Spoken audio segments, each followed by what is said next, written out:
We're going to be creating a value and a gradient scale and practicing 2 shading techniques, hatching and cross hatching. So we are talking about value. That is one of our elements of art. And value is the lightness or darkness of a color. When we're drawing, we can use shading to show values, and there are different shading techniques. Today we're going to learn about hatching and cross hatching. Okay, so hatching is when you are using lines that are going just one direction, and we're going to start our hatching off with very light pressure. Just barely touch the paper with your pencil. And then to get darker values, you're going to press down more with your pencil, and you're going to just keep layering it up.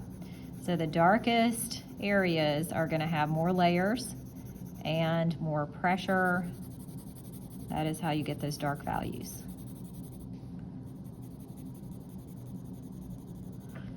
Okay, the other one is cross hatching.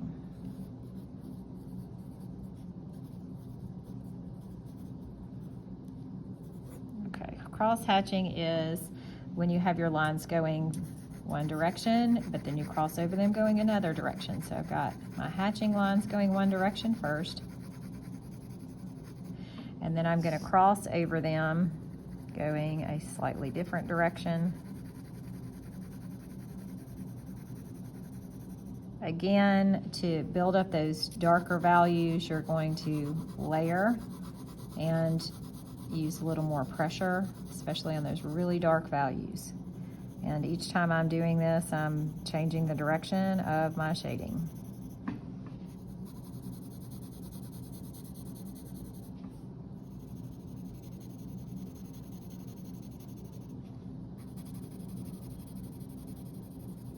All right. So now we're going to create a value scale. We're using a ruler. We want to make sure that our inch side is on the top. And we are going to have a 7-inch long value scale. So we're going to start at the end, and we're going to go to the number 7 line here. And then we're going to draw another line on the bottom of our ruler, also 7 inches. Keep holding that ruler still, and then we're going to mark at every inch.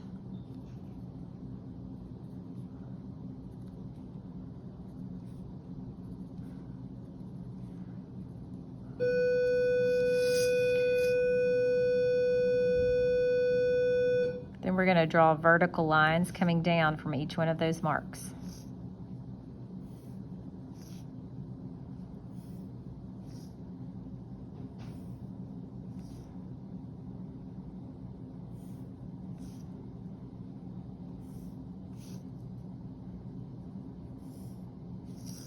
Okay, so this is our value scale.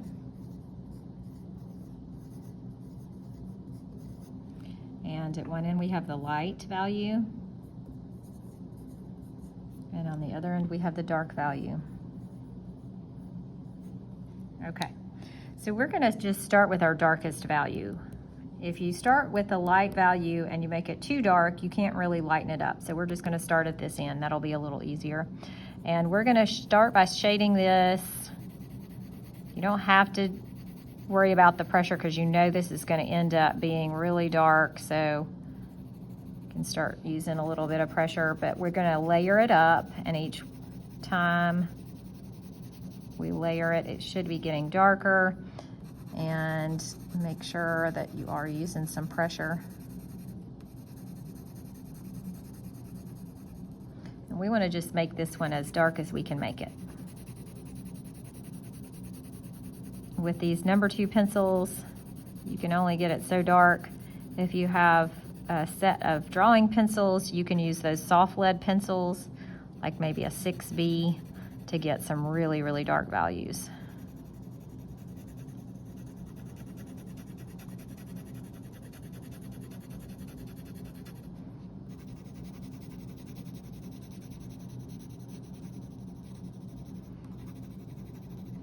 Okay.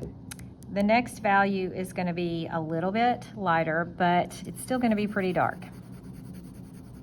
So we want a noticeable difference between our values. I want you to notice too how I'm holding my pencil. I'm moving my arm really like this instead of moving my fingers. You'll find that if you try to move your fingers like that, you're going to have curved lines and very tired fingers.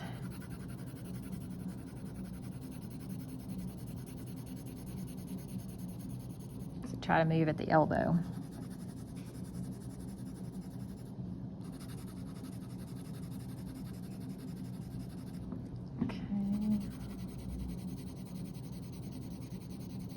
Remember, we want this one to be a little bit lighter than this one. Okay, we're gonna go ahead and do the next one. Again, a little lighter, but still pretty dark.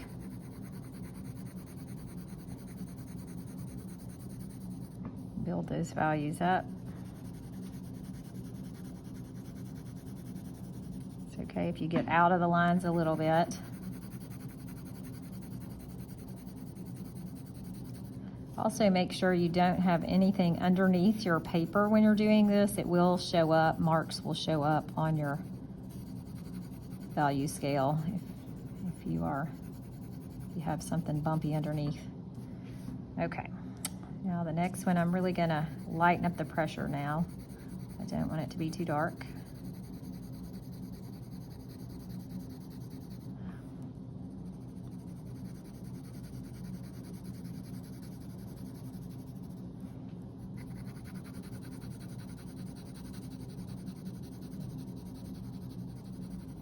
Kind of a medium value because that one's in the middle.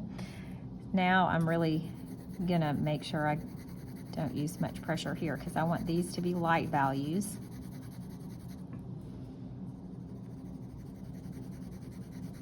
Takes a little practice if you're used to pressing down a lot with your pencil. It might take some practice lightening up the pressure that you're using.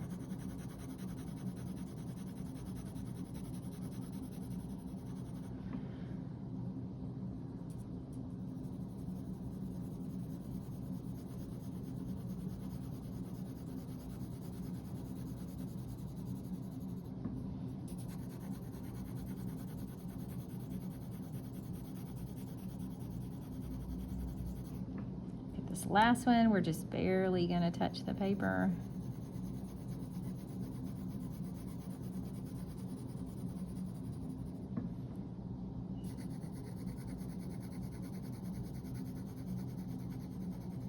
All right, so there's my value scale, and you can see there is a difference between each of these values.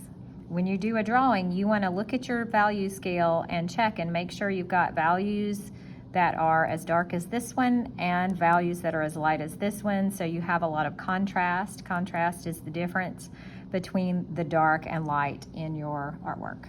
It can also be, you can have colors that contrast too, but in a value drawing, we are usually referring to the values. So the next thing we're gonna do is a gradient scale. This one is also gonna be 7 inches long, but not as wide. So we're gonna use our ruler again, and we're gonna draw that line 7 inches, and then we're just going to go down just a little bit, maybe like half an inch, and draw another line and make like a really long rectangle. So the difference between a gradient scale and a value scale is that in the gradient scale you don't have boxes, you have just a gradual change from light to dark.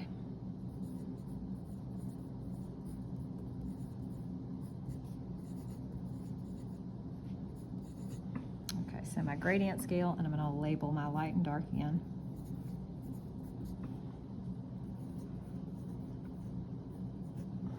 Okay, so you can start at either end. I'm going to kind of start at the dark end though, because it's usually a little easier to get lighter instead of, or sorry, it's usually easy to go darker. Can't really lighten it up if you go too dark. So you can turn your paper if you need to get those values in there. And I'm doing cross-hatching again. Now when you get down to the light end, make sure you're not using too much pressure.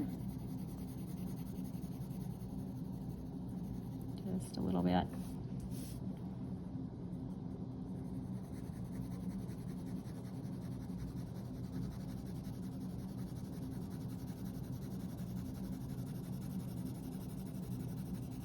more pressure down at the dark end. And we're gonna layer it up. So I'm gonna leave this light area alone. I'm not gonna put any more layers there, but I'm gonna build it up a little bit in the middle and on the dark side.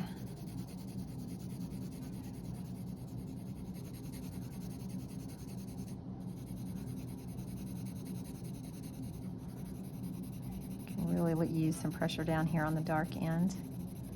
Try to make a gradual change. So if you are drawing and shading something and it has a curve, like a curved object, you're gonna have a gradient. You're gonna have a gradual change.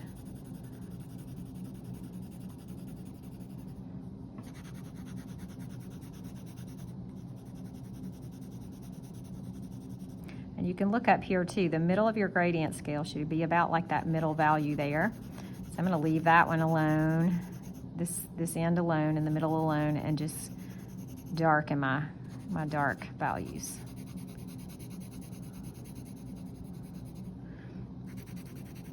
Really press down on this end to get the darkest value.